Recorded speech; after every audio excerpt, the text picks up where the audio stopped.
Hello दोस्तों, मैं शुभम सिंह स्वागत करता हूं आपका अपने YouTube चैनल सेकेंड कोऑर्डिनेट में। तो आज मैं सुनाने वाला हूं आपको एक कहानी, और ये जो कहानी है बेसिकली दो भाइयों की है। और ये जो दो भाई है ना, ये और कोई नहीं, इवन और आड नंबर्स हैं।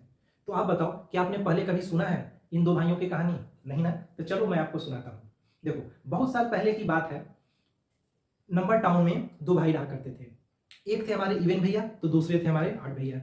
जो हमारे इवन भैया थे वो सीधे साधे और थोड़ा शरीफ थे, और ये जो थे हमेशा पेयर में घूमना पसंद करते थे। पेयर में घूमने का मतलब क्या हुआ, जैसे 2, 4, 6, 8, 10 और ऐसे ही आगे चलता रहेगा।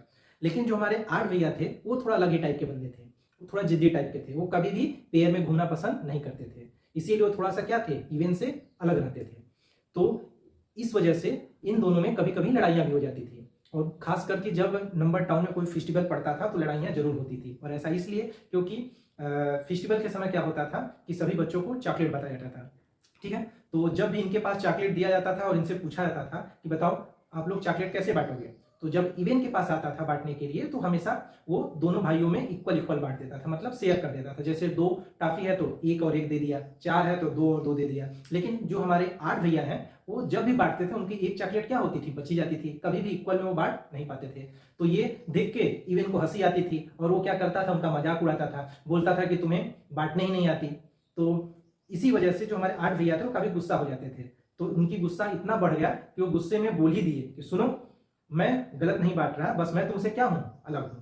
ठीक है, तो तभी से नंबर टाउन में एक रूल बनाया गया। क्या रूल बना, आओ चलो मैं आपको समझाता हूं। देखो, रूल ये बना कि जो भी नंबर 2 से परफेक्टली डिवाइड हो जाएंगे उस नंबर को बोलेंगे हम लोग इवन नंबर्स। जैसे 0, 2, 4, 6, 8, 10 और ऐसे ही आगे चलता रहेगा।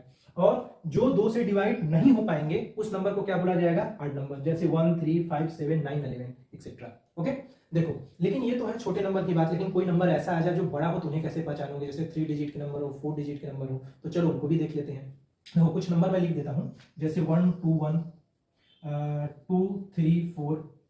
अब कुछ 4 डिजिट के ले लो, 1, 2, 3, 1, 2, 3, 5, 8। देखो, जब कभी बड़ा नंबर आए और हमको इवन और ऑड नंबर को पहचानना है तो आप क्या करोगे, आपको सिर्फ यूनिट डिजिट पे फोकस करना है। यूनिट डिजिट मतलब जो भी नंबर है वो जो सबसे राइट में होता है उसी को हम लोग यूनिट डिजिट बोलते हैं। तो देखो, सबसे राइट में क्या है, 1 है ना। तो आप देखो, क्या 1 2 से डिवाइड हो जाएगा? तो नहीं हो पाएगा। तो ये नंबर क्या हो गया, 8। अब इसी तरह इसका जो यूनिट प्लेस है ये 4 है, तो क्या 4 2 से डिवाइड हो जाएगा? हाँ हाँ, हो जाएगा। तो ये नंबर होगा इवन।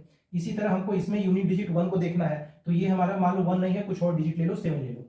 तो ये जो हमारा 7 है, क्या 7 2 से डिवाइड हो जाएगा? नहीं होगा। तो इसलिए हमारा ये 8 नंबर हो गया। और ये 8 हमारा डिवाइड हो जाएगा, तो इसलिए हमारा ये नंबर क्या हो गया, इवन नंबर हो गया। तो इसी तरह हम क्या करेंगे, इवन और ऑड नंबर को पहचानेंगे। ठीक है, तो चलो अब आप बताओ कि आप कैसे हो। आप इवन भैया की कैटेगरी में आते हो या फिर आठ भैया की कैटेगरी में, उनके जैसा शरीफ हो या फिर आठ भैया जैसे थोड़े अलग हो? तो आप कमेंट करो और मुझे बताओ। और हाँ, अगर आपको कहानी अच्छी लगी हो तो लाइक करो, शेयर करो, सब्सक्राइब करना मत भूलना। Okay, thank you.